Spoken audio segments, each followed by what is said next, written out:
ঢাকা শহরটা ধুলোয় মিশ্রিত একটা অবস্থা, এত যানজট। আমার পরিস্থিতিটা এতটাই যে খারাপ, এখানে থাকার মতো ইচ্ছে আমার একদমই ছিল না। আজকে হয়তো পরিস্থিতির শিকার হয়ে এই ঢাকা শহরে আসতে বাধ্য হয়েছি। কাজে কাঁধে ব্যাগ ঝুলিয়ে হাতে একটা চিরকুট নিয়ে রাস্তার এই পাশ ও পাশ ঘুরে ঘুরে দেখছি। ঢাকা শহরে এসে বুঝতে পেরেছি জীবন যুদ্ধে মানুষকে কতটা লড়াই করে বেঁচে থাকতে হয়। আর আমি সেই লড়াইয়ের মধ্যেই অংশগ্রহণ করতে এই ঢাকা শহরে এসেছি। জীবনের অধ্যায় শিখতে আমার এই নতুন শহরে আসা। আমি গ্রামের একটা সহজ সরল ছেলে। চোখ বন্ধ করলে গ্রামের কথা মনে পড়লে প্রথমেই মনে পড়ে যায় গ্রামের মেঠো বাতাস, গাছপালা, সবুজ পাতায় ঘেরা গ্রামের আঁকাবাঁকা রাস্তা আর পুকুর নালা। এগুলোর কথা মনে উঠলেই কতই না ভালো লাগে। ভালো লাগে যখন বৃষ্টির সময় হালকা করে মেঘ আসে, ঘন ছায়া হয়ে সৌন্দর্যটা আরও বৃদ্ধি পেয়ে যায়। তখন কি যে একটা অপরূপ সৌন্দর্য বৃদ্ধি পায় বলে বোঝানো যাবে না। গ্রামের সৌন্দর্য কেউ বুঝতে পারবে না। এই ঢাকা শহরে মনে হচ্ছে আমার নিঃশ্বাস নেওয়াটাই খুব কষ্ট হয়ে যাবে, কিন্তু আমাকে যে এখানে আসতেই হতো। আমি যে বাধ্য, কারণ ছোটবেলায় মা বাবা দুজনকে হারিয়ে নিজের চাচাচির কাছে বড় হয়েছি। চাচা এখন অসুস্থ, অনেক কষ্টে আমাকে লালন পালন করে বড় করেছে।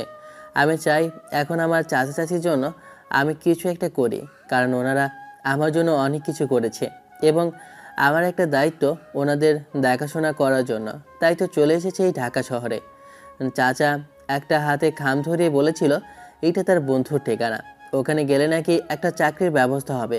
কিন্তু এই ঢাকা শহরে তো আমি কিছুই চিনি না। যাকে এই কাগজটা দেখাচ্ছি না, তাই তো তাতে তো রাস্তা এপার ওপার আবার ওপার হাঁটতে হাঁটতে লাগলাম। এইভাবে হাঁটতে হাঁটতে কখন যে একটা মেয়ের সাথে ধাক্কা খেয়ে নিচে পড়ে যাই খেয়ালই করিনি। ধাক্কা খেয়ে আমার মোটা ফ্রেমে চশমাটা নিচে কোথায় যেন পড়ে যায়। সামনের দিকে লক্ষ্য করে দেখি হাতের বাঁ পাশে পড়ে আছে। সামনে থেকে কুড়ে নিয়ে চশমাটা চোখে লাগাতেই মেয়েটা আমার দিকে রাগে চোখে তাকিয়ে কিছু বলবে। এই ঢাকা শহরে এত সময় ধরে হাঁটছি, কিন্তু একটা মেয়েকেও দেখিনি সুশীল সুন্দরভাবে কোনো কাপড় চোপড় পরে যে ঘোরাঘুরি করছে। কেউ টপ, কেউ জিন্স পরে দেখলাম ঢাকা শহরের মধ্যে হাঁটাহাঁটি করছে। মেয়েটাকে ভালোভাবে দেখলাম, মেয়েটা একটা সালোয়ার কামিজ পরেছে, হয়তোবা ধনী পরিবারের মেয়ে দেখে মনে হচ্ছে। চোখগুলো অনেক টানা টানা, হরিণের মতো দেখে অনেক সুন্দর লাগছে। আমি তো মনে হয় গ্রামের মধ্যে এত সুন্দর মেয়ে দেখিনি। মুখটা গোলগাল, ঠোঁটের মধ্যে একটা তিল আছে। আর আর যখন রেগে যায় তখন দেখলাম মেয়েটার গালগুলো একদম লাল টকটকে হয়ে যায়। মেয়েটা তড়িঘড়ি করে নিচ থেকে ওঠে, আমি খেয়াল করি।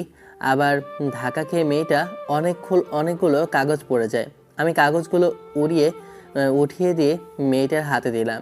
মেয়েটা হাতে দিতে মেয়েটা চিৎকার করে আমার উদ্দেশ্যে বলে ওঠে, এভাবে খাম্বার মতো দাঁড়িয়ে থাকলে মানুষ কিভাবে হাঁটাহাঁটি করে? আর চারটা চোখ থাকা সত্ত্বেও আপনি কি চোখে দেখতে পারেন না? আরো দুটো লাগানো লাগবে নাকি? আসলে আমি খেয়াল করিনি, আমি এদিক দিয়ে যাচ্ছিলাম, কিন্তু আপনি একটু তাড়াহুড়ো করে যাচ্ছিলেন, তাই ধাক্কাটা লেগে যায়। আমি আসলে দেখতে পাইনি, আমি তার জন্য খুবই দুঃখিত।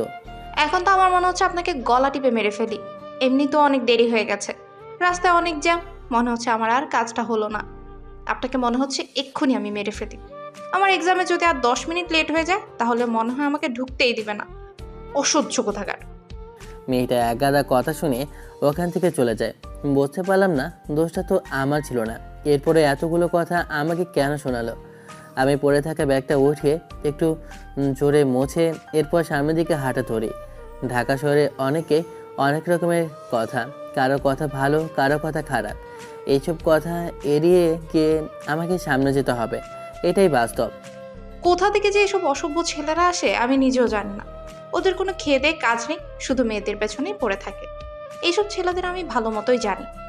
হাতে কাগজটা নিয়ে আর কাঁধে ব্যাগটা জড়িয়ে এখনও ঠিকানা খুঁজে বেড়াচ্ছি, কিন্তু ঠিকানাটা এখনও খুঁজে পাচ্ছি না। অনেক কষ্টে একজনকে বলেছিলাম, তখন উনি বলেছিল এই ঠিকানাটা অনেক পুরনো, এই ঠিকানাটা এখন মানুষ চেনে না, এখন এটা নতুন নাম হয়েছে। তাই আপনি চিনতে পারছেন না। পরে লোকটা আমাকে ঠিকানাটা দেয়। ওই ঠিকানাটা অনুযায়ী আমি একটা বাড়ির সামনে যাই। বাড়িটা ডুপ্লেক্স, অনেক সুন্দর বাড়ি, মনে হচ্ছে কোনো এক ধনির বাড়ি, কিন্তু চাচা কি করে এই মানুষটাকে চেনে আমি জানি না। আর ওনার কাছে আমি কিভাবে যাব? এমন অবস্থায় ওনার দারোয়ান কি আমাকে ভেতরে ঢুকতে দেবে? চাচা বলেছে ওখানে গেলে একটা চাকরির ব্যবস্থা হবে, তাহলে হয়তো বা চাচার কোনো জানাশোনা লোক হবে। তাই আমি ওই অনুযায়ী ওনার বাড়ির সামনে যেতে দারোয়ান আমাকে দেখে বাধা দিয়ে বলে ওঠে, কি বাবু, কোথায় যাচ্ছ তুমি? তোমাকে তো কখনো আগে এখানে দেখি নাই। আর আমার জানা অনুযায়ী শুক্রবার ছাড়া তো ছাড়ে কাউকেই, ফকির মিসকিন যাই হোক, কাউকে টাকা পয়সা দেয় না। আমার গ্রামের কাপড় চোপড় দেখে লোকটা আমাকে এসব বলছে। তখন আমি লোকটাকে বলে উঠি, দেখুন, আপনার কথা ভুল হচ্ছে। আমি এখানে কোনো ভিক্ষা বা অনুদানের জন্য আসিনি। আমি এখানে আপনার স্যারের সাথে দেখা করতে এসেছি। আপনার মাথা ঠিক আছে তো? স্যার দেখা করবে আপনার সাথে? আমি তো কখনো দেখিনি যে এমন কারো সাথে যে স্যার দেখা করেছে। সাথে সাথে দেখা করে আসলে তো অনেকে গাড়ি নিয়ে আসে, আরো দামি গাড়ি, এরপরে স্যুট বুট পরে আসে। আর আপনাকে তো দেখে মনে হচ্ছে কোথাও থেকে আপনি ভিক্ষা করে এসেছেন। দারুণের কথায় একটু রাগ হলো, কিন্তু আমার কিছু করার নেই। এসব রাগ আমি কাউকে দেখাই না। রাগ হলে নিজের মনের মধ্যে পুষে রাখি। দেখুন ভাই, আপনার হয়তোবা কোথাও ভুল হচ্ছে। আমি গ্রাম থেকে এসেছি ওনার সাথে দেখা করতে। আমার চাচা ওনার পরিচিত, তাই সেই সুবাদে আমি ওনার সাথে একটু দেখা করতে চাই। সেই জন্যই আমার এখানে আসা। এ ভাই, আপনি যান তো এখান থেকে। আমার মাথা খেয়ে না যেসব, যদি আমার স্যার জানতে পারে তাহলে আমার এমনি চাকরিটা চলে যাবে। আর আমি চাই না আমার ছাদের এত সুন্দর একটা চাকরি চলে যাক। আমার যদি এখানে ম্যাম চলে আসে তাহলে খবর আছে। যান আপনি এখান থেকে, যান তো ভাই। দারুণের সাথে আমার এমন কথার শব্দ শুনে একটা মেয়ে বাসা থেকে নেমে দারুণের কাছে এসে জিজ্ঞেস করে, রফিক ভাই, কি হয়েছে? তুমি গেটের সামনে কার সাথে এমন চিল্লাপাল্লা করছো? আর সিকিউরিটি গার্ড নাই নাকি?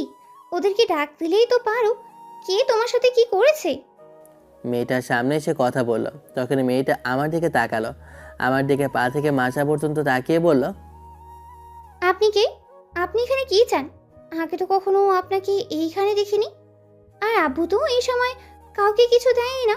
তাহলে আপনি এখানে এসেছেন কেন? হুম? ম্যাম, আপনার কথা ভুল হচ্ছে। আমি আসলে স্যারের সাথে দেখা করতে এসেছি। মেয়েটার দিকে লক্ষ্য করলাম। মেয়েটাকে কেমন জানি না আমার চেনা চেনা লাগছে। কেমন জানি না মনে হচ্ছে যে মেয়েটার সাথে ধাক্কা খেয়েছি। ওই মেয়েটার সাথে ওর ফেসটা খুব একদম নীল আছে। পৃথিবীতে এরকম চেহারার অনেক মানুষই থাকতে পারে। ওটা এড়িয়ে গেলাম। তখনই মেয়েটা বলে উঠল, আচ্ছা ঠিক আছে, তাহলে আপনি একপাশে বসুন। আব্বু কিছুক্ষণের মধ্যেই আসবে। এটা কথাটা বলে ওপরে চলে যায়। তখনই দারোয়ান আমাকে দেখে বলে ওঠে, আমাদের নীরা ম্যাম একটু সহজ সরল, উনি মানুষকে অল্পতেই বিশ্বাস করে ফেলে। তাই আপনাকে এমন অবস্থা দেখে উনার মায়া হয়, তাই আপনাকে বসতে বলেছে। আসলে উনি নরম মনের মানুষ, তাই এমন, কিন্তু আমি না। দেখুন প্লিজ, আপনি এমন করবেন না। আমি এখানে ওনার সাথে দেখা করতে এসেছি। অন্য কিছু করার কোনো মতলব আমার মধ্যে নেই। আপনি আমাকে ভুল বুঝবেন না। তখনই দেখলাম একটা গাড়ি চলে আসে গেটের সামনে, আর ফ্রাম হর্ন দেয়। তখনই গাড়ি থেকে একটা মেয়ে নেমে আমার দিকে তাকিয়ে আমার উদ্দেশ্যে বলে ওঠে, আমি ওই সময় বুঝেছিলাম, যখনই আমাকে ধাক্কা দিয়েছে ও, তখনই বুঝেছি এই লোকটা সুবিধার না। এই ছেলেটা আমার পিছু করতে করতে আমার বাসা পর্যন্ত চলে এসেছে। ম্যাম, আপনার কথা ভুল হচ্ছে। আমি আপনার বাসায় আসিনি। আমি এখানে স্যারের সাথে দেখা করতে এসেছি। ম্যাডাম, আমি ঠিকই বুঝতে পেরেছি এই লোকটা যে ওর মতলব সুবীরদের না। বেটা কেমন ভাবে তাকিয়েছিল দেখেন না? বেটার গায়ে পোশাক দেখে বোঝা যাচ্ছে মনে হয় একটা ফকির। তুমি একে গেট থেকে ধাক্কা দিয়ে বের করে দাও তো। ম্যাম, আপনি বাসায় যান, আমি ওকে দেখছি।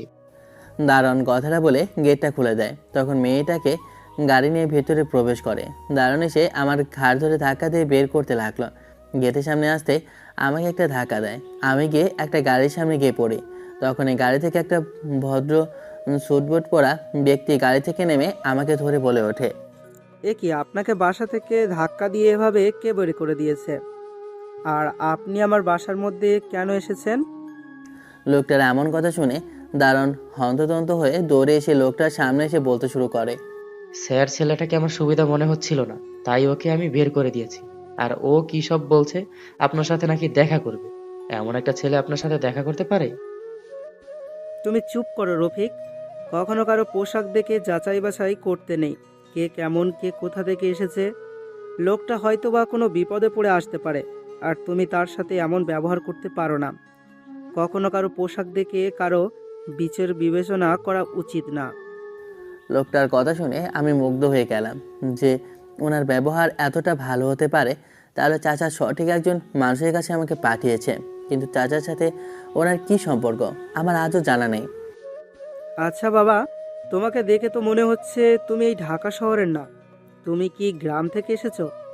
কারণ তোমার পোশাক আশাক দেখে তো আমার গ্রামেরই মনে হচ্ছে। জি স্যার, আমি গ্রাম থেকে এসেছি, আর আমি আপনার কাছে এসেছি। আমার চাচা একটা চিঠি আপনাকে দিতে বলেছে, তাই আমি চিঠিটা আপনার কাছে পৌঁছানোর জন্য এসেছি। তুমি গ্রাম থেকে এসেছো, কিন্তু আমার গ্রামে এখন তেমন কোনো মানুষ নেই। একজন মানুষ আছে, সে মানুষটা আমার সাথে কখনো দেখা করতে চায় না। আর আমার জানা অনুযায়ী তার কোনো আত্মীয় স্বজনও আছে বলে মনে হয় না। কিন্তু তারপরও তুমি যেহেতু গ্রাম থেকে এসেছো, আমার কাছে এসেছো, তাহলে কোনো ইম্পর্টেন্ট কাজ হবে। তুমি চিঠিটা দাও, আমি একটু পড়ে দেখি ওখানে কি লেখা আছে। ভদ্রলোকটা আমার হাত থেকে চিঠিটা নেয়, আমাকে আমার উদ্দেশ্যে বলে উঠল, আচ্ছা চলো, আমার ভিতরে একটা বাগান বাড়ি আছে, ওখানে চলো। ওইটা নিরিবিলি পরিবেশ, ওখানে বসেই কথা বলি। লোকটা সাথে করে আমাকে ভেতরে নিয়ে যায়। ভেতরে ঢুকে তো আমি পুরো অবাক হয়ে তাকিয়ে থাকি, কারণ এত বড় বাড়ি আমি আমার জীবনেও দেখিনি। এত বড় বাড়ির মধ্যে মনে হয় আমাদের গ্রামের 20 থেকে 30টা বাড়ি করা যাবে। ডুবলেস বাড়ির পাশে দিয়ে দেখলাম একটা পুকুর, সাথে সুইমিং পুলের পাশে দেখলাম একটা নিরিবিলি। আমাকে ভদ্রলোকটা ওখানে নিয়ে যায়। ওখানে গিয়ে বসতেই আমার কেমন জানি না গ্রামের সুবাস পেতে লাগলাম। ওখানের মধ্যে পরিবেশটা এত সুন্দর যে মনে হচ্ছে বইয়ের পাতার মধ্যে আমি ডুবে গেছি। ওই জায়গাটা এতটা সুন্দর যে আমি ওই জায়গা থেকে আর কোথাও যাওয়ার ইচ্ছে নেই। আমার এমন অবস্থা দেখে তখন ভদ্রলোকটা একটু হেসে বলে ওঠে, তোমার জায়গাটা খুব পছন্দ হয়েছে তাই না? এই জায়গাটা আসলেই অনেক সুন্দর। আর এই জায়গাটা আমি অনেক টাকা দিয়ে বানিয়েছি। এই পরিবেশটা আমার যখন মন খারাপ হয়, তখন আমি এখানে এসে কিছুক্ষণ বসে থাকি, তখনই আমার মন ফ্রেশ হয়ে যায়। জায়গাটি আসলে মন ভালো করার মতো। এখানে শুধু আমার মেয়ে দুটো ছাড়া আর কেউ আসতে পারে না। তোমাকে নিয়ে এসেছি কারণ আমি তোমাকে দেখে মনে হচ্ছে তুমি খুব অস্বস্তি বোধ করছো এই জায়গাটায়, তাই আমি তোমাকে এই নিরিবিলি স্থানে নিয়ে এসেছি।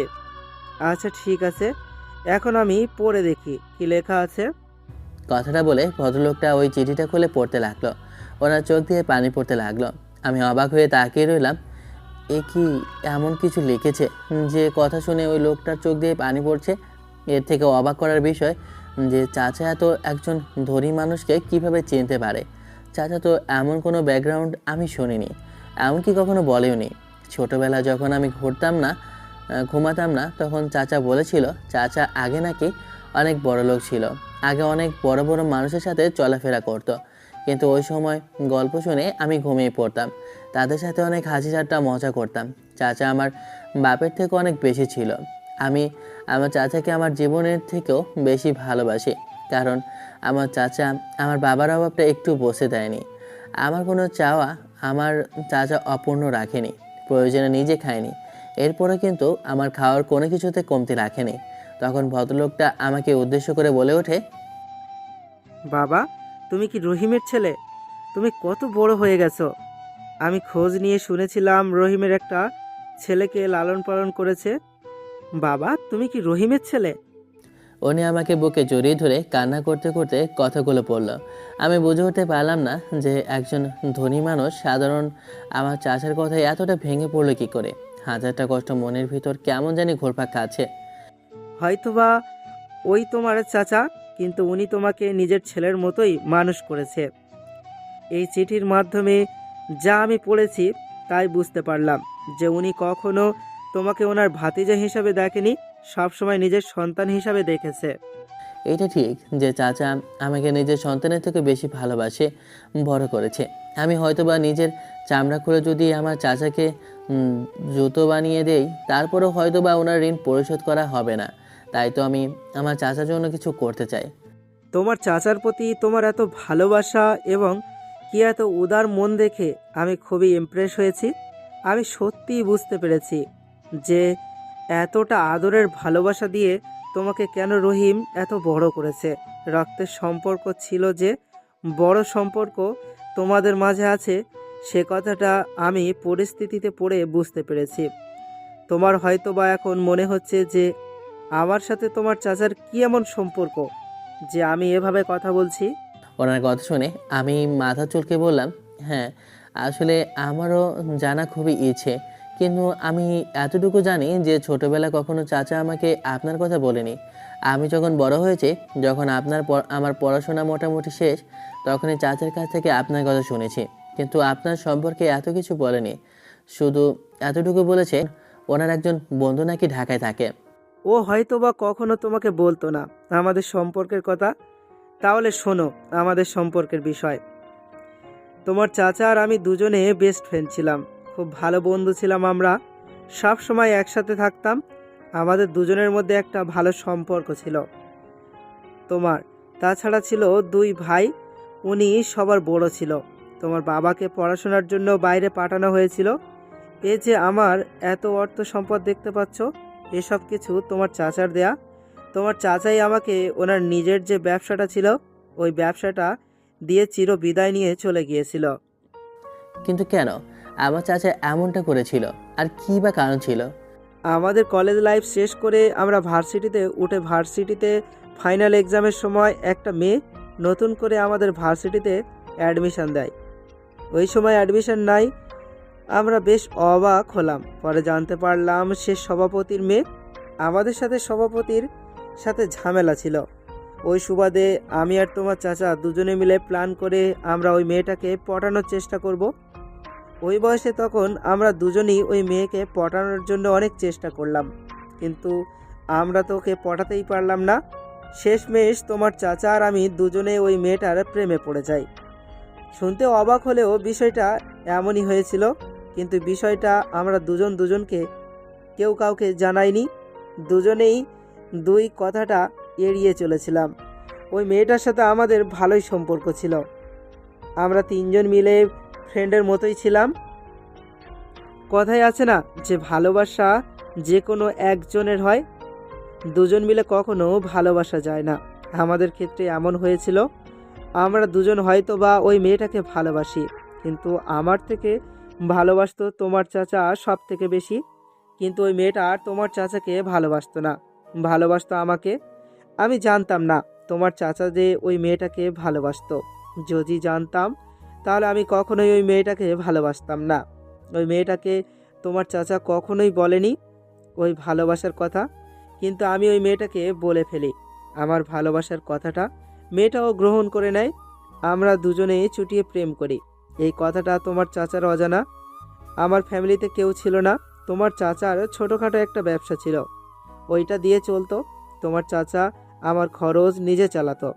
আমি যে ওই মেয়েটাকে বিয়ে করে নিজের ঘরে আনবো, তাও আমার সামর্থ্য ছিল না, কারণ থাকার মতো আমার ঘর ছিল না, আর খাওয়ার মতো টাকা ছিল না। আমি তোমার চাচার উপর ভর করে ঢাকা শহরে থাকতাম।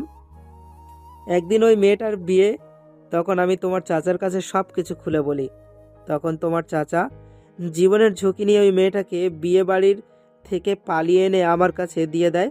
এরপর শেষ ওই রাতে আমাকে তার ব্যবসা বুঝিয়ে দিয়ে বলেছিল তার খোঁজ না নিতে। যদি কখনো তার খোঁজ নেই তাহলে সে আমার মরা মুখ দেখবে। এমন কথায় আমি মোটেও প্রস্তুত ছিলাম না যে কেন এমন কথাটা বলেছে। পরে আমি জানতে পারি আসল কাহিনীটা। তোমার চাচা যে ওই মেয়েটাকে ভালোবাসতো, আমি ওই দিনের পরে জানতে পারি যে কী কারণে কথাটা বলেছিল। পরে আমি শুনি তোমার বাবা গাড়ি অ্যাক্সিডেন্টে মারা যায়। আমি আর খোঁজ পাইলাম না, কারণ তোমার চাচা গ্রামে চলে যায় তোমাকে নিয়ে। এরপর থেকে আজ এই প্রায় 25 বছর পর তোমাকে দেখলাম, তাই খুশিতে কান্না চলে আসছে। এতটা বেদনা আর যন্ত্রণা নিয়ে আমাদেরকে নিয়ে বেঁচে আছে, আমাদের বিন্দু পরিমাণও বুঝতে দেয়নি ওনার মনের মধ্যে কতটা ঝড় আর কষ্ট বেড়ে গিয়েছে। আমি এসব কথা ভাবছি, তখনই আমাকে বলে ওঠে, জি স্যার। শোনো, তুমি আমাকে একদম স্যার বলবে না, এখন থেকে আঙ্কেল বলে ডাকবে। আর চলো, আমি তোমাকে তোমার রুমটা দেখিয়ে দিয়ে আর আমার মেয়ে দুটোর মনে হয় চলে এসেছে। তাদের সাথে তোমার পরিচয়টা করিয়ে দিই। তোমার অনেকটা পরিবর্তন হওয়া উচিত, কারণ তোমার এমন জামা কাপড় এই ঢাকা শহরে চলে না। এসবগুলো চেঞ্জ করতে হবে। আঙ্কেল ওনার সাথে করে আমাকে ওনার বাসায় নিয়ে যায়। বাসাটা দেখে তো আমি পুরো অবাক হয়ে যাই, কারণ বাসাটা ডুপ্লেক্স আর এতটা সুন্দর যা আমার জীবনেও দেখেনি। তখনই দেখলাম সবার মধ্যে ওই সময় যে মেয়েটা এসেছিল ওই মেয়েটা বসে আছে। তখন ওই মেয়েটা আমাকে দেখে বলে ওঠে, বাবা, এই ছেলেটা কি? এই ছেলেটাকে দেখেছিলাম যে বাইরে বসেছিল আর তোমার জন্য অপেক্ষা করছিল, তোমার সাথে দেখা করতে চাই। আমি ভেবেছিলাম হয়তোবা তোমার কাছে কিছু সাহায্য চাওয়ার জন্য এসেছে, কিন্তু পরে বলেছে তোমার সাথে দেখা করতে চাই। ছেলেটা কি? ওকে তো আমি ঠিকই চিনতে পারলাম না। জি আসসালামু আলাইকুম আপু, আমি হচ্ছি নিলয়। আরে বাবা, সালাম দেওয়া লাগবে না। বাবা, ওনাকে দেখে তো খুবই সহজ সরল মনে হচ্ছে। আর তোমার সাথে ও কি? আর গ্রামেও তো আমাদের কোনো আত্মীয় থাকেই না। সন্ধ্যা হচ্ছে আমার বেস্ট ফ্রেন্ডের বন্ধু। সন্ধ্যা, এ হচ্ছে আমার বেস্ট ফ্রেন্ডের বন্ধু। আমি তোদেরকে বলেছিলাম না, আমার একটা বন্ধু ছিল যে আমার জীবনের থেকেও বেশি হয়েছে, তারই ছেলে। তার মানে উনি হচ্ছে রহিম আঙ্কেলের ছেলে? কিন্তু তুমি তো বলছিলে ওনার কোনো ছেলে ছেলে নেই, অথবা কোনো সন্তানই ছিল না। ওনার ওনার কথা তুমি বলছিলে?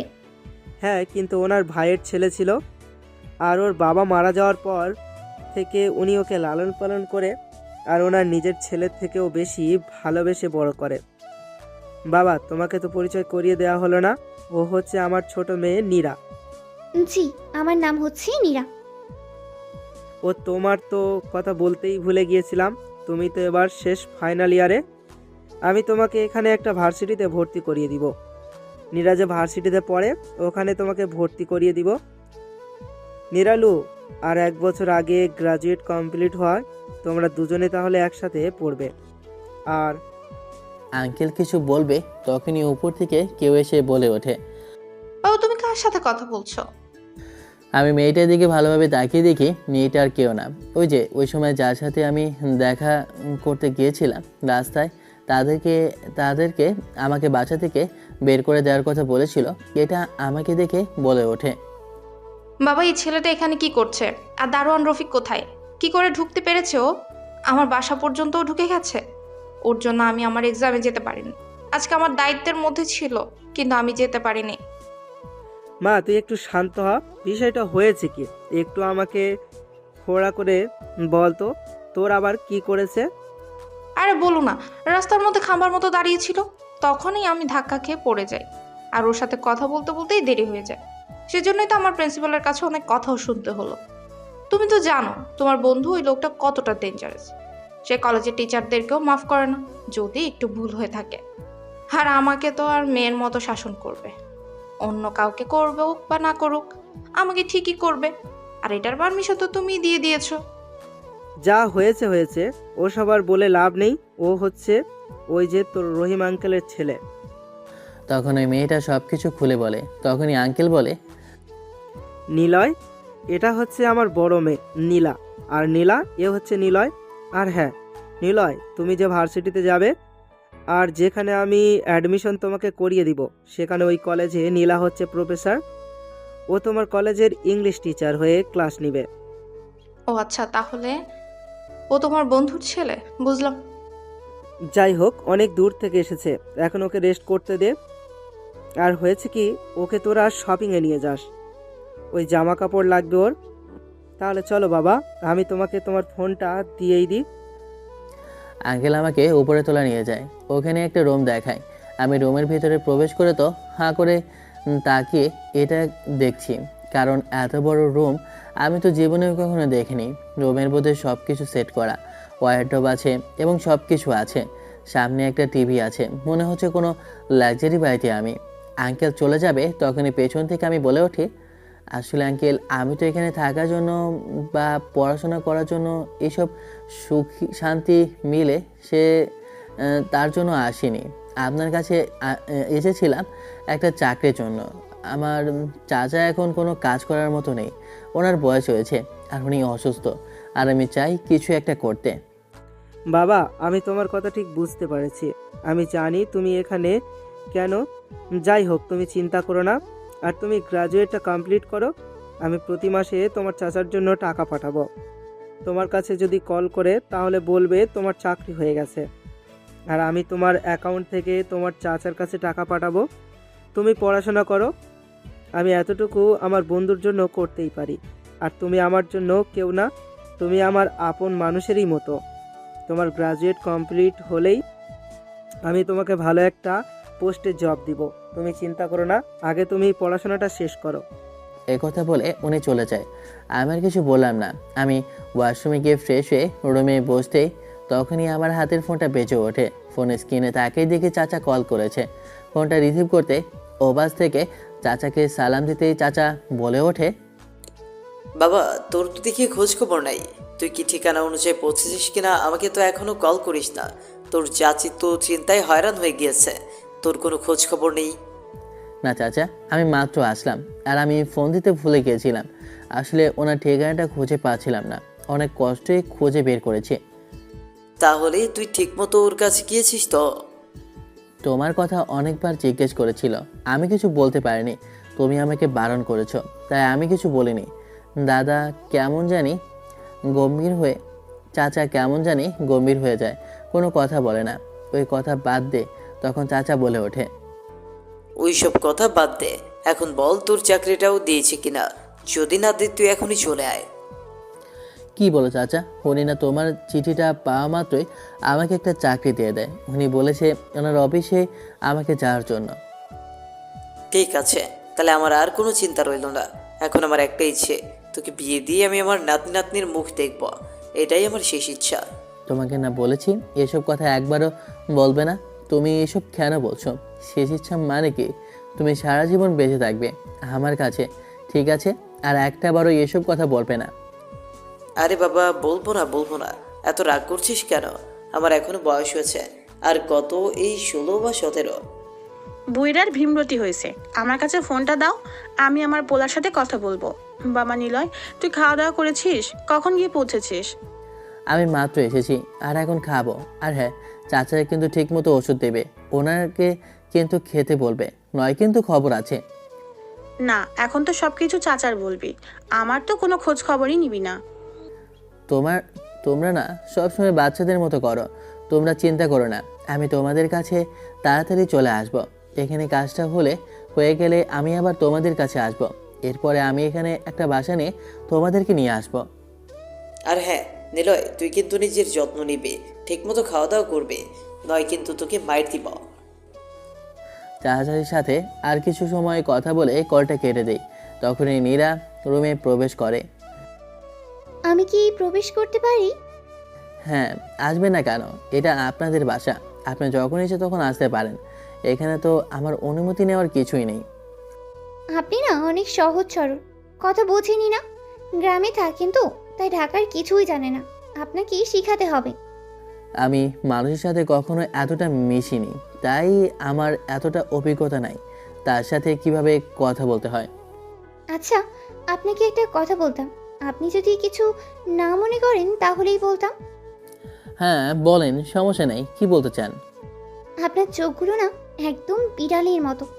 আমার কাছে আপনার চোখগুলো খুবই ভালো লাগে। কিন্তু আপনি তো একদম গ্রামের মতোই চলেন। আপনাকে যদি সুন্দর করে একটা জামার প্যান্ট পরানো হয় তাহলে আপনাকে দেখতে কিন্তু অনেক হ্যান্ডসাম লাগবে। আচ্ছা, কিছু মনে না করলে একটা প্রশ্ন করি। হ্যাঁ আছি তো, প্রশ্ন করতে আসেন। আমি তো আর আনসার দিতে আসি।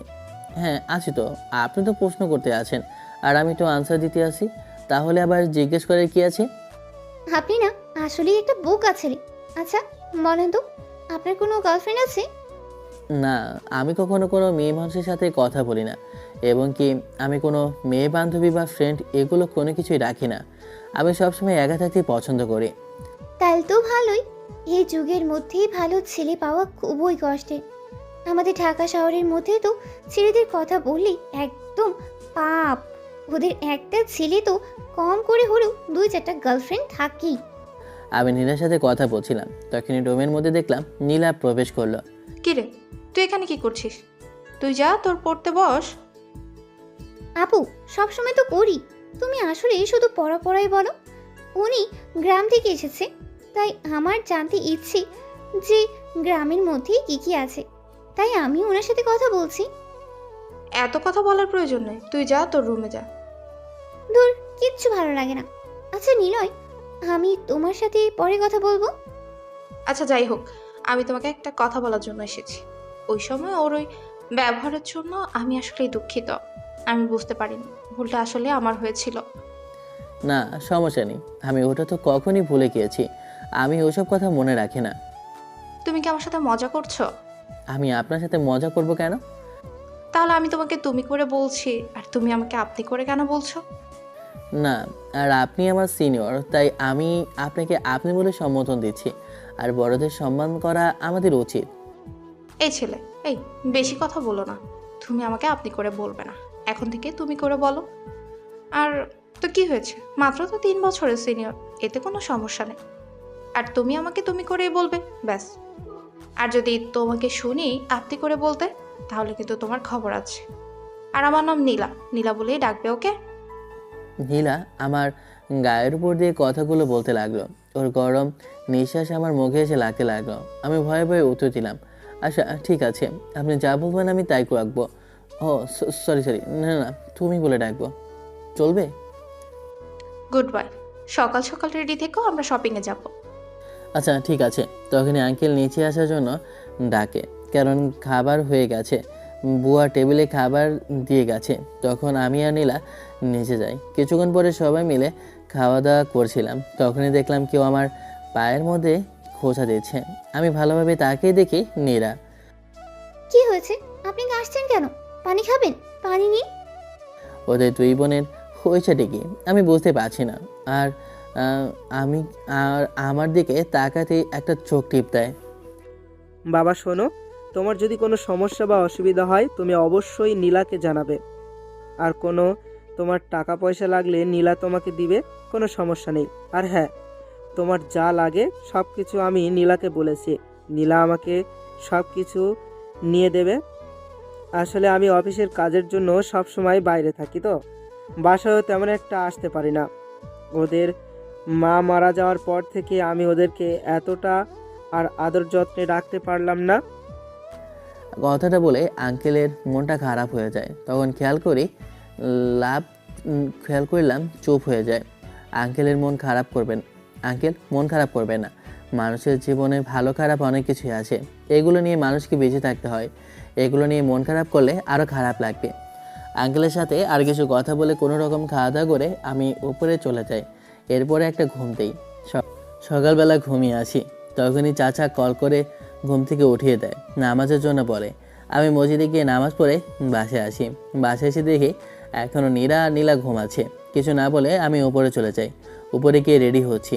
আজকে ভার্সিটি যেতে হবে, কারণ আঙ্কেল বলেছে আজকে ভার্সিটিতে অ্যাডমিশন নিয়ে দেবে। প্রায় কিছুক্ষণ পর আঙ্কেল আমার দরজার সামনে এসে বলতে লাগলো, নিলয়, তুমি কি ঘুম থেকে উঠেছো নাকি এখনো ঘুমিয়ে আছো? নীলা তো সব সময় কত বেলা ধরেই ঘুমিয়ে থাকে, তাদের কোনো হিসাব থাকে না। না আঙ্কেল, আমি সকালবেলা ঘুম থেকে উঠে মসজিদে গিয়েছিলাম। মসজিদ থেকে মাত্র এসেছি, এসে রেডি হচ্ছিলাম। তাহলে তুমি রেডি হও, আমি ওদেরকে ডেকে তুলছি। বুয়া মনে হয় নাস্তা বানিয়ে ফেলেছে। তুমি রেডি হয়ে নাস্তার টেবিলে আসো, আমরা সবাই একসাথে খাবো। একটু সময় পর আঙ্কেল চলে যায়। আমি রেডি হয়ে নিচে আসে দেখি নীলা ঘুম থেকে উঠে ফ্রেশ হয়ে নাস্তার টেবিলে বসে আছে। আমি আসতেই নীলা বলে ওঠে, এত সকাল সকাল কেউ ঘুম থেকে ওঠে নাকি? তোমাকে দেখলাম খুব সকালে, তুমি ঘুম থেকে উঠে কোথায় যেন যাচ্ছিলে। তোরা কখনো নামাজ পড়িস না। সকালে নামাজে গিয়েছিল, আর তোদের তো কোনো খবর নেই। তোরা তো নামাজ সব ভুলে গেছিস। নামাজ পড়া তো তোদের এখন মনে হচ্ছে আমার জোর করতে হবে। বাবা, আমি তো নামাজ পড়ি। আজকে একটু ঘুমটা বেশিই হয়ে গেছিল, তাই নামাজ পড়তে পারিনি। তুমি নীরাকে বলো, ও নামাজ পড়ে না, ওকে তুমি বলো না। আপু, শুধু শুধু সব সময় তুমি আমার নামে মিথ্যে কথা কেন বলো? নিজে ডাকার জন্য আমার ওপরে কেন দিয়ে দাও? এখন দুজন থাম, এরপর আমরা খাওয়া দাওয়া করে তো ওকে নিয়ে ভার্সিটি যেতে হবে, তাই না? আঙ্কেল আমাকে নিয়ে ভার্সিটি যাওয়ার জন্য রওনা দেয়, সাথে নীলা আর নীরাও যায়।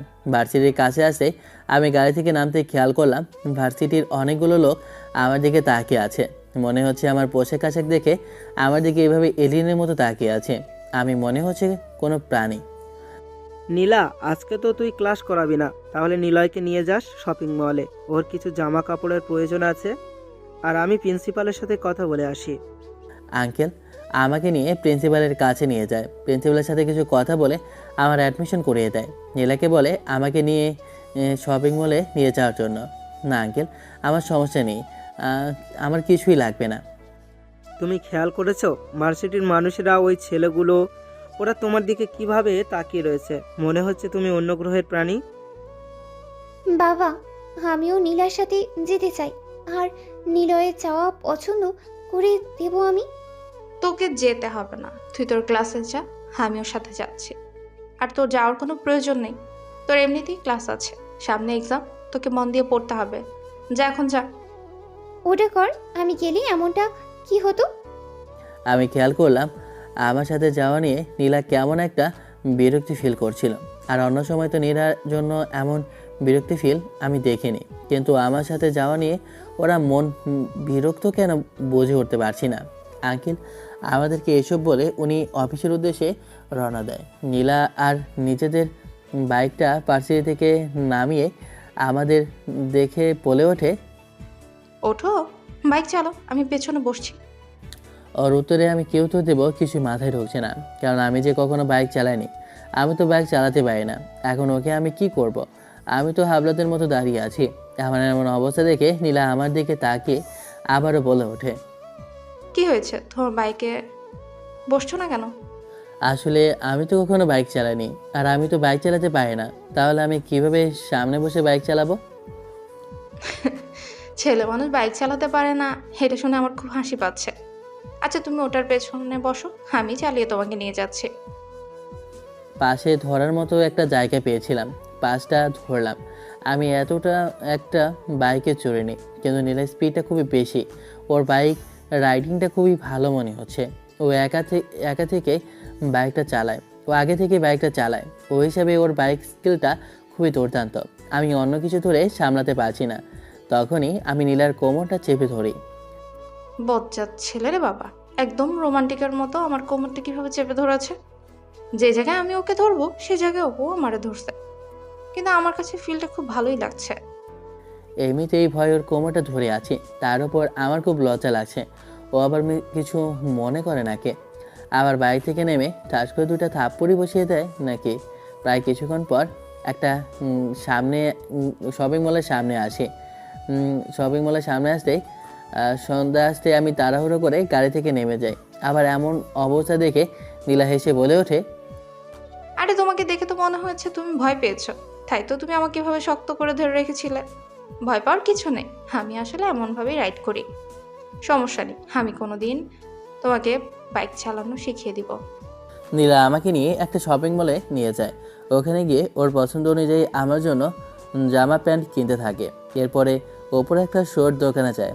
ওখানে গিয়ে আমার জন্য কয়েকটা জুতার স্যান্ডেল নিতে লাগে। অন্য পাশের দোকান থেকে আমার জন্য কয়েকটা সানগ্লাস আর চোখের কয়েকটা পরে চশমা নিতে লাগলো। আর আমার মুখে থাকা মোটা ফ্রেমের চশমাটা বারে বারে এদিক আবার ওদিক দিয়ে ঘুরিয়ে দেখতেছিলাম। আমি অনেক বারণ করা সত্ত্বেও আমার একটা কথা শুনলো না। এক গাদা আমার জন্য জামা কাপড় কিনতে লাগলো। ওর ওপর সবগুলো এত দামি যে কি বলবো। আমি আমার জীবনে এত দামি জামা কাপড় কখনো কিনিনি। আরে এখানে তো মাত্র অল্প কয় টাকার জামা কাপড়, বেশি না, মাত্র 40,000 টাকার। আর এখানে সব কিছু ব্র্যান্ডের এবং কি প্রিমিয়াম। আরে কি বলেন যে চলে? 1000 টাকা দিয়ে তো আমার পুরো 1 বছরের খরচ চলে যাবে, আর আপনি তা কিনা শুধুমাত্র খরচ করে ফেলছেন। চুপ করো তুমি, আমি যা করছি তুমি শুধু দেখো। আর এটা শপিং মল, তোমাকে না বলেছি শুধু কলেজ ছাড়া তুমি আমাকে আর কোথাও আপনি করে বলবে না। এরপরও কেন বলছো? ও আচ্ছা, সরি, আমি বুঝতে পারিনি। এখন ঠিক আছে চলো, ও পাশে পার্লার আছে, জেন্টস পার্লার, তোমাকে নিয়ে যাই। পার্লার আবার কি? আরে তোমার এত কিছু বুঝে লাভ নেই তো, তুমি চলো, তোমার চুলগুলো ঠিকঠাক করতে হবে। এরপর দাড়িগুলোও কমিয়ে দিতে হবে। তোমার যে অবস্থা হয়েছে, আমাকে দেখতে কি একটা বাজে দেখা যায়। চলো, আর একটা মোটা ফ্রেমের চশমা লাগিয়ে রেখেছো, ওটা চেঞ্জ করতে হবে। আমি তোমার জন্য দেখো কয়েকটা পাওয়ার সানগ্লাস নিয়েছি।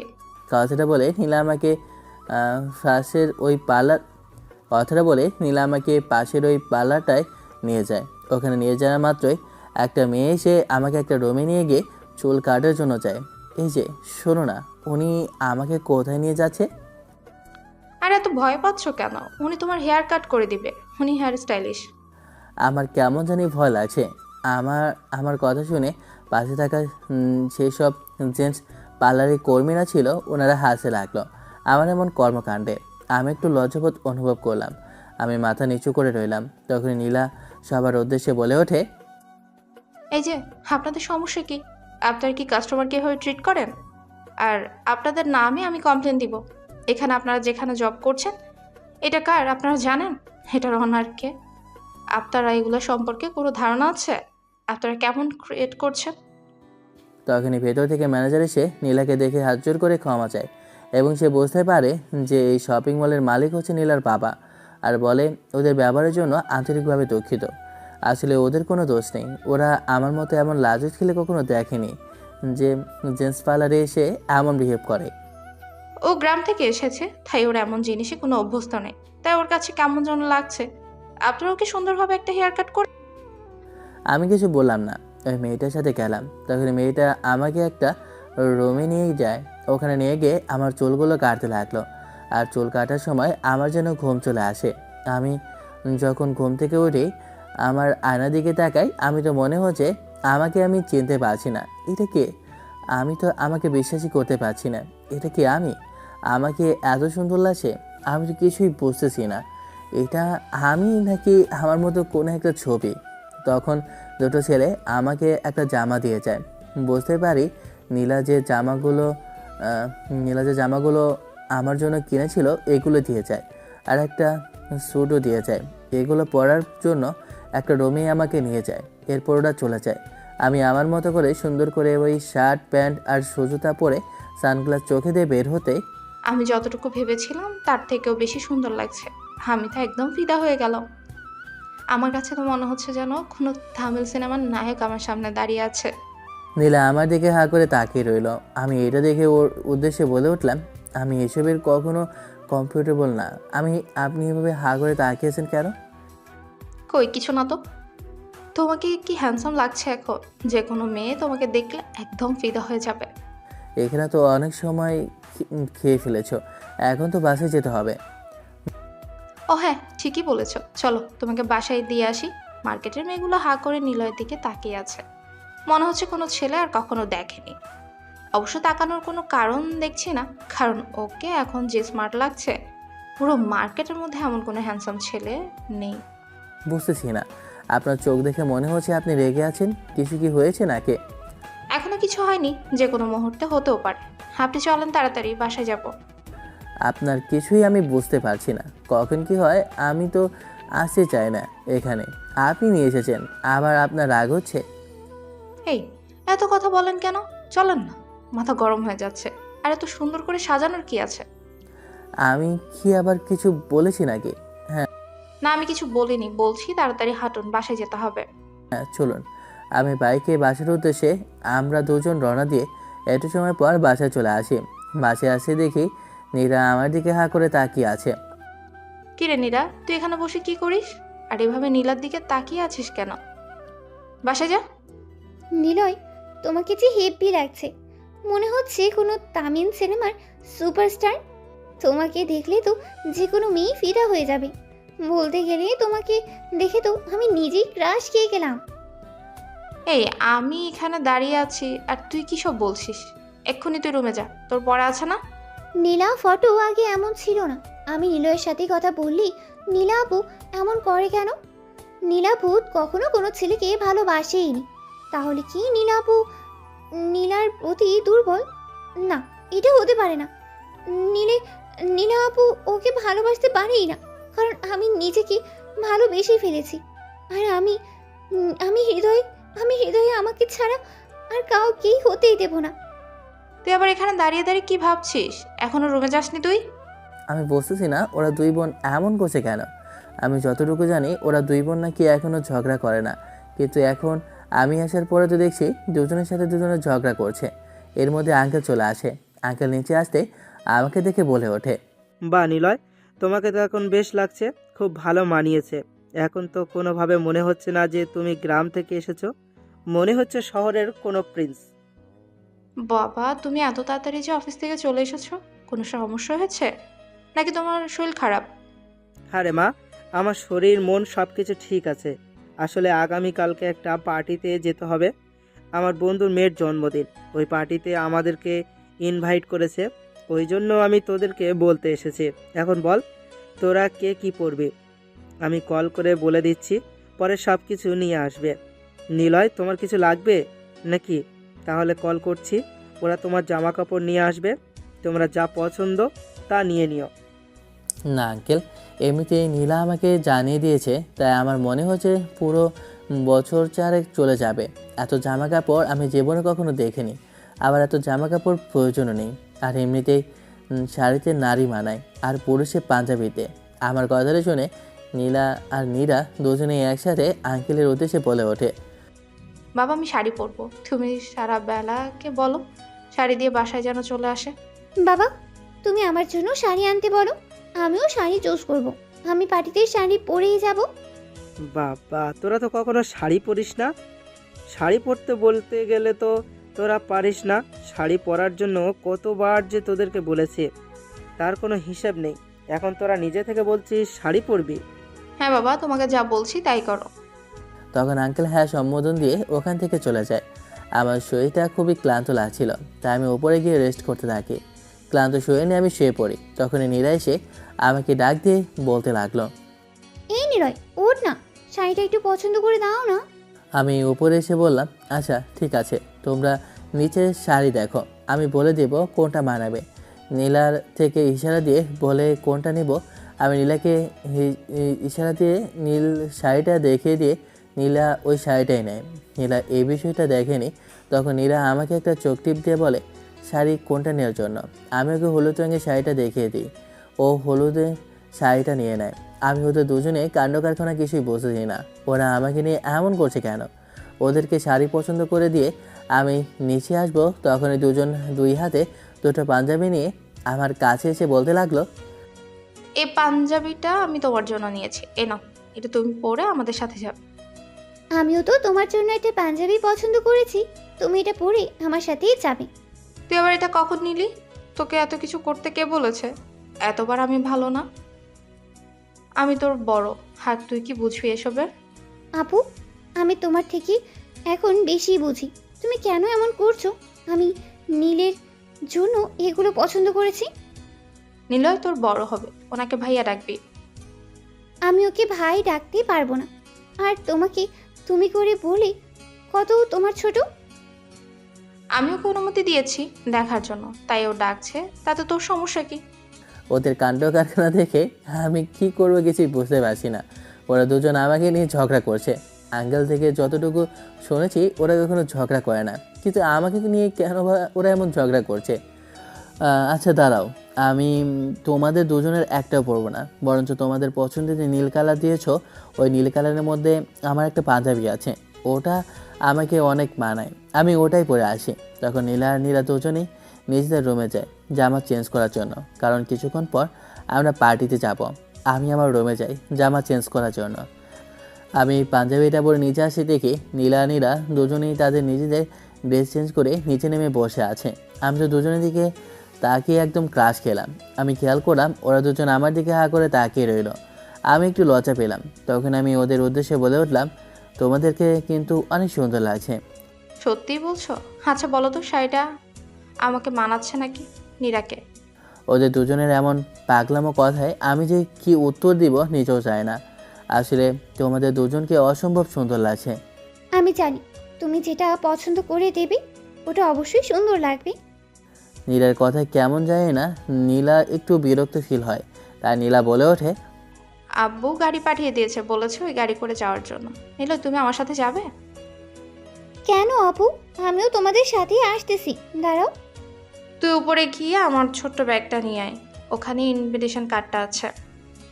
নীলা একটা আনার জন্য ওপরে চলে যায়। আমি যখনই বাসা থেকে বের হব তখন নীলা আমার শার্টের কলারটা ধরে বলে উঠলো, এই তোমাকে কে বলেছে এত সুন্দর করে সাজার জন্য? তোমার দিকে তো মেয়েরা হা করে তাকিয়ে থাকবে। তো সমস্যা কি তোমার? এখন আমি কি করব? আমি যদি একটু সাজলে যদি এত সুন্দর দেখা যায়, তাতে আমি কি করতে পারি? আর মেয়েরা তাকিয়ে থাকবে। আর আমার তো এখনো বিয়ে হয়নি বা কোনো গার্লফ্রেন্ড নেই, তাহলে তাকিয়ে থাকলে ক্ষতি কি? অনেক চালাক হয়ে গেছো তাই না দুদিনের মধ্যে? এখন থেকে তুমি বুঝে নাও তোমার গার্লফ্রেন্ড বউ আছে, ঠিক আছে? এর থেকে বেশি কিছু আর বলতে পারবো না। আমি ধরলেই হবে নাকি বললেই হবে আমার গার্লফ্রেন্ড থাকতে হবে না? থাকলে একটা কথা ছিল, আমার কিছুই নেই, তাহলে শুধু শুধু ধরে কি লাভ? তাই না? দাঁড়া, আমি দেখাচ্ছি তোর কিভাবে কি করতে হয়। কথাটা বলেই নীলা তার চার ঠোঁট আমার ঠোঁটের সাথে একসাথে মিলিয়ে দেয়। এরপরে প্রায় 2 মিনিট পর ছেড়ে দেয়। আর যাওয়ার সময় বলিউডে যে এটার পর আর বলে ওঠে যে এটার পর আর কিছু বোঝানোর বাকি থাকলে এরপর আমি বুঝিয়ে দেব। আমি তো হ্যাবলাকান্তের মতো দাঁড়িয়ে রইলাম। আমার সাথে নীলা এটা কী করলো? তার মানে নীলা আমাকে ভালোবাসে, এই জন্যই আমার সাথে নীলা এমন করে। আমার সাথে নীলা বলতে চাইলে নীলা স্কুল করে কিন্তু নিজেকে ভালোবাসে প্রশ্নটা আমার মধ্যে রয়ে গেল। তখন নীলা এসে বলে ওঠে, কি ব্যাপার নিলয়, তুমি গায়ে দিচ্ছ না কেন? এখানে দাঁড়িয়ে আছো কেন? না যাব, তোমার জন্য অপেক্ষা করছিলাম। তুমি আমাকে ভালোবাসো তাই তো? তুমি আমার জন্য অপেক্ষা করছো? এই দুই বোনের হয়েছেটা কি? আমাকে নিয়ে কী শুরু করেছে? ওদের দুজনের মাথা খারাপ হয়ে গেল নাকি? আমি জাস্ট একটু মিথ্যা কথা বললাম, তাতেই বলেছে আমি ওদেরকে ভালোবাসি। শোনা নিলয়, আমি তোমাকে অনেক ভালোবাসি, কিন্তু আপুর ভয়ে তোমাকে বলতেই পারি না। আমি এখন বুঝতে পারতেছি তুমি আমাকে ভালোবাসো, আপুর ভাই তুমিও বলতে পারছো না। আমি যদি কোনো ছেলেকে ভালোবেসে থাকি, সেটা হচ্ছে তুমি। তুমি একমাত্র ছেলে যাকে আমি ভালোবেসে ফেলেছি। আমার কথায় কি বলবো নিজেই বুঝে উঠতে পারছি না। ওরা দুজনে কি শুরু করে দিয়েছে। এখানে যদি আঙ্কেল এসব জানতে পারে তাহলে তো আমার অবস্থা টাইট করে ফেলবে। তার উপর আমি এখানে এসেছি একটা কাজের জন্য, ওদের সাথে লুডুর ফুডুর করার জন্য এসেছি নাকি? নিলয়, তোমাদের আবার কি হয়েছে? তাড়াতাড়ি গাড়িতে আসো। আমি আর নীলা দুজনে গাড়িতে উঠে যাই। একটু সময় পর পার্টিতে চলে আসি। পার্টিতে অনেকগুলো মেয়ে আমাদের দিকে তাকিয়ে আছে। আমার দিকে এভাবে তাকাতে দেখে নীলা ওরা দুজনেই জেলাস ফিল করতে লাগলো। এটা আমি ভালোই খেয়াল করলাম। বাড়ির মধ্যে কোনো মেয়ে যদি আমার সাথে এসে বন্ধুত্ব করতে চাইতো, তখন নীলা অথবা নীলা দুজনের একজন এসে বাধা দিত আর বলতো ওনার গার্লফ্রেন্ড আছে, ওদেরকে তাড়িয়ে দিত। কোনো মেয়ের সাথে আমাকে কথা বলতে দিত না। ওদের দুজনের কথা কি বলবো, আমি কিছুই বুঝে উঠতে পারছি না। ওরা দুজন আমাকে নিয়ে কী শুরু করেছে। এইসব দেখে আমার বিরক্তি লাগা শুরু করলো। তাই আমি ছাদের উপরে চলে গেলাম। কিছুক্ষণ পর দেখলাম নীলা আমার পিছু পিছু হাঁটতে লাগলো আর ছাদে এসে আমায় বলতে লাগলো, নিলয়, তুমি আমার জুনিয়র, তারপরে এই ভালোবাসা কখনো সিনিয়র জুনিয়র দিয়ে হয় না। সত্যি বলতে আমি তোমাকে প্রথম দেখায় ভালোবেসে ফেলেছি। যদি আমি কোনো ছেলেকে প্রথম ভালোবেসে থাকি, তাহলে সেটা হচ্ছে তুমি। তোমার এই সহজ সরল মন আমাকে বাধ্য করেছে তোমার প্রেমে পড়তে। আমি তোমাকে সত্যিই ভালোবেসে ফেলেছি। আমি তোমাকে চাই। তোমাকে ছাড়া অন্য কাউকে আমি ভালোবাসতে পারবো না। তুমি আমার শুরু, তুমি আমার শেষ।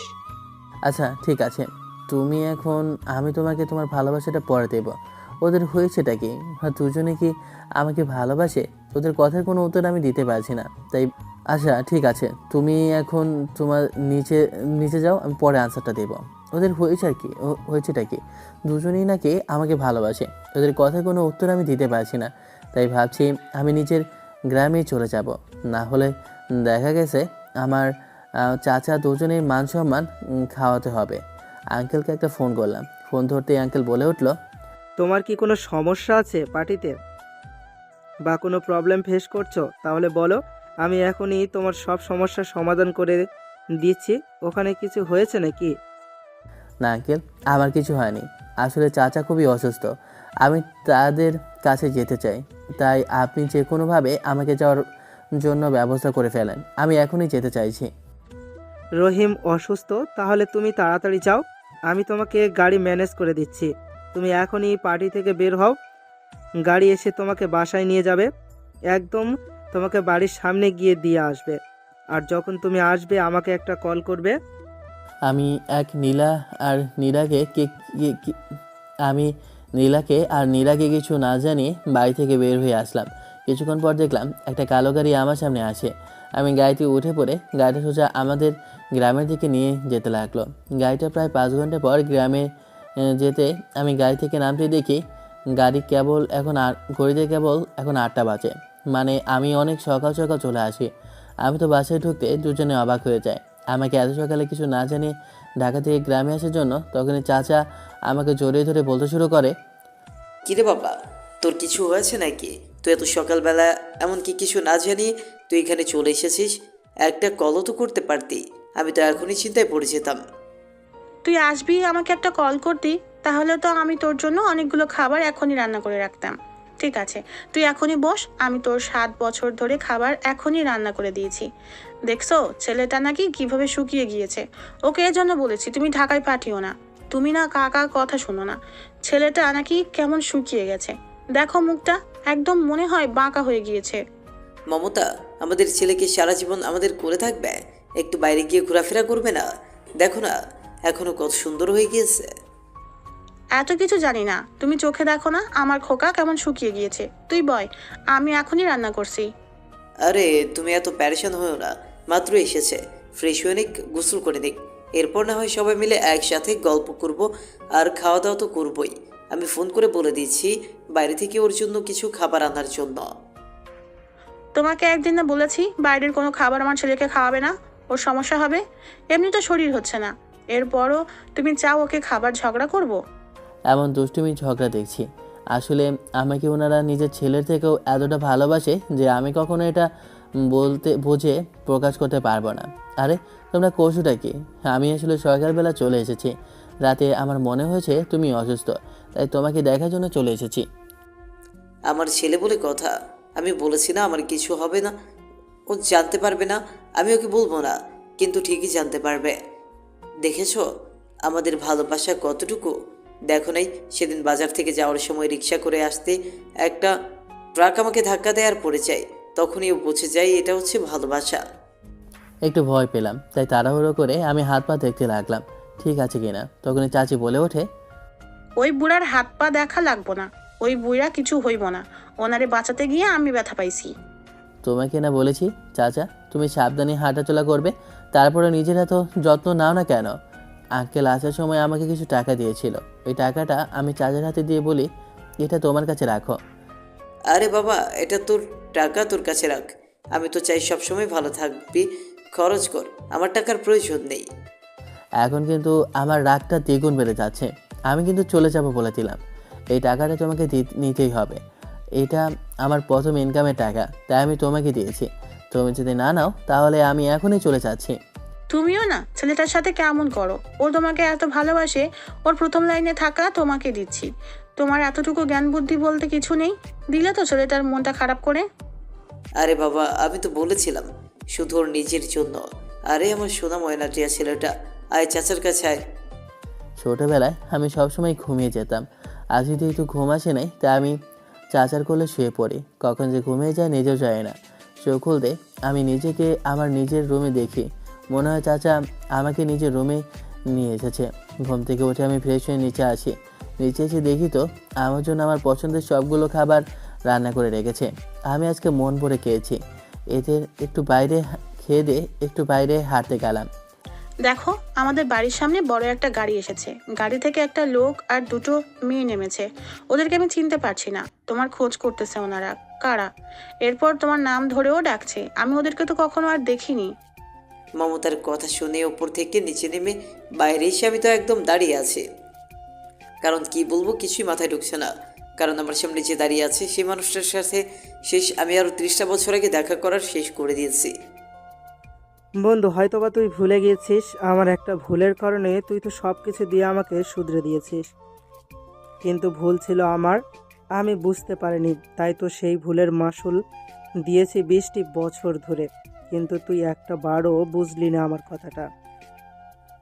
ওপরের দিকে তাকিয়ে চোখগুলো বন্ধ করে একটাবার অনুভব করলাম, এরপর চোখটা নিচের দিকে নামিয়ে চোখের পানিটা মুছে বললাম, রিনা এখন কেমন আছে? আর এই মেয়ে দুটোকে? রেহেনা আর বেঁচে নেই বন্ধু, 20 বছর আগে মারা গিয়েছে। ওরা তার সন্তান অনেক কষ্টে এই 20 বছর ওদের আমি মানুষ করেছি। নিজের অজান্তেই চোখ দিয়ে পানি বেয়ে পড়লো। কি বলবো কিছুই বুঝে উঠতে পারছি না, কারণ 30 বছর পরে এমন একটি কথা শুনবো নিজেও জানি না। হয়তোবা ওই দিনের সিদ্ধান্তটা আমার জন্য অনেকটা কঠিন ছিল, কিন্তু আমি বরাবরই চেয়েছি তুই সবসময় ভালো থাক। রেহেনা আর বেঁচে নেই বন্ধু, 20 বছর আগে মারা গিয়েছে। ওরা তার সন্তান অনেক কষ্টে এই 20 বছর ওদের আমি মানুষ করেছি। মা বাবা ছিল না, তুই একমাত্র আমার ছায়া ছিলি। যদি কারো উপর থেকে সেই ছায়াটা চলে যায়, কেউ কখনো বেঁচে থাকে না। আমিও এমন মুর্দা লাশের মতো হয়ে গিয়েছিলাম। তোকে দিয়ে আমি কিভাবে বলবো তার নিজের কষ্ট আর বেদনার কথা, নিজেও জানি না। মেহরাবের সব দুঃখের কথা শুনে আমার আর নিজেকে আটকে রাখতে পারলাম না। মেহরাবকে জড়িয়ে ধরে কেঁদে দিলাম। মেহরাব আমাকে জড়িয়ে ধরে কাঁদতে লাগলো। প্রায় দীর্ঘ 30টা বছর পর মনে হয় দুই বন্ধুর মিলন হয়েছে। তাই দুঃখ কষ্ট আর যত জ্বালা বেদনা আছে সব কিছু একসাথে নিজেদের মধ্যে শেষ করে দিচ্ছি এই অশ্রুর মাধ্যমে। আজ হঠাৎ কি করে আর কোথায় ঠিকানা পেলি? রহিমকে সব কিছু খুলে বলি, সব নিলয় আর নীরা দুজনেরই বিষয়ে। তাহলে কি তুই এটা চাস? আমি জানি তুই ওদের নিজের মেয়ের থেকেও বেশি ভালোবেসে রাখবি। আমি বাসায় এসে তো অবাক হয়ে যাই, কারণ সকালবেলা দেখছিলাম ঠিক আছে, কিন্তু বিকালবেলা এসে দেখি পুরো সাজানো। আমি চাচার কাছে আসতেই চাচা, চুপ, তুই একটা কথাও বলবি না। তুই নীলা আর নীলার সাথে কি করেছিস আমি কিচ্ছু শুনতে চাই না। এখন তুই যা, গিয়ে পাঞ্জাবি পরে রেডি হয়ে নে, তোর জন্য সবাই অপেক্ষা করছে, কাজে এসে বসে রয়েছে।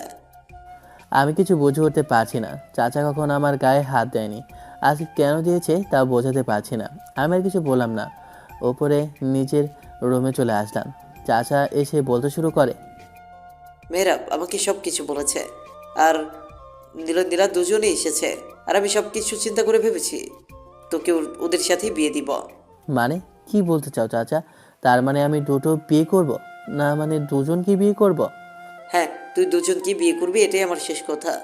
আর এর উপর তোর কোনো কথা আছে? আমি তো মনে মনে অনেক খুশি। আমি আর কি বলবো, আমি তো আমার মনের মধ্যে তো লাড্ডু বলছে। দুইটা বউ, তা আবার একটা সিনিয়র আর একটা সমবয়সী। রোমান্টিকতা তো একটু বেশি আছে, তাই আর কিছু বললাম না। ভেতরে ভেতরে আছি, মুচকি মুচকি হাসি, কিন্তু চাচাকে বসে দেয়নি। দেখতে দেখতে বিয়েটা কমপ্লিট হয়ে যায়।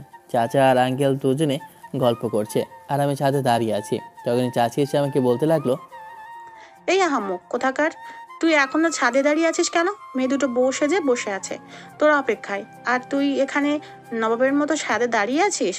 না হলে কিন্তু তোর নলি টলি সবগুলো ফেটে আমি ফাটিয়ে ফেলবো। তুমি এমন করছো কেন? যাচ্ছি তো, এত রাগ দেখালে তো আমার ভয় লাগবে।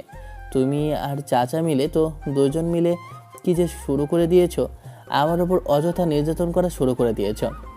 যা তাড়াতাড়ি বাসর ঘরে যা, আমরা যেন তাড়াতাড়ি নাতি নাতনির মুখ দেখতে পারি, তাও আবার একটা না, 2-4টা পারলে 1 ডজন। চাচির কথায় তো আর কিছু বললাম না। লজ্জায় মুখটা লুকিয়ে আমি আমার বাসর ঘরের সামনে এসে পৌঁছালাম। নিজের দরজার সামনে এসে কি করব বুঝে উঠতে পারছি না। তারপরও সব ভয় কাটিয়ে ভিতরে প্রবেশ করলাম। তখন আমাকে দেখে নীলা আর নীরা দুজন খাট থেকে নেমে আমার পা ধরে সালাম করলো। ওই, তুমি আমাদেরকে ছেড়ে চলে যাবে না তো আর? আমরা দুজন সত্যি তোমাকে অনেক ভালোবাসি। তোমরা আমাকে নিয়ে যা শুরু করলে, আমি দুজনকে হ্যাঁ বললে যদি তোমরা দুজন ঝগড়া করো? না, আমরা দুজন পরে জানতে পারি। আমরা আব্বুর থেকে সিদ্ধান্ত নিয়ে তোমাকে দুজনে বিয়ে করার সিদ্ধান্ত নিই।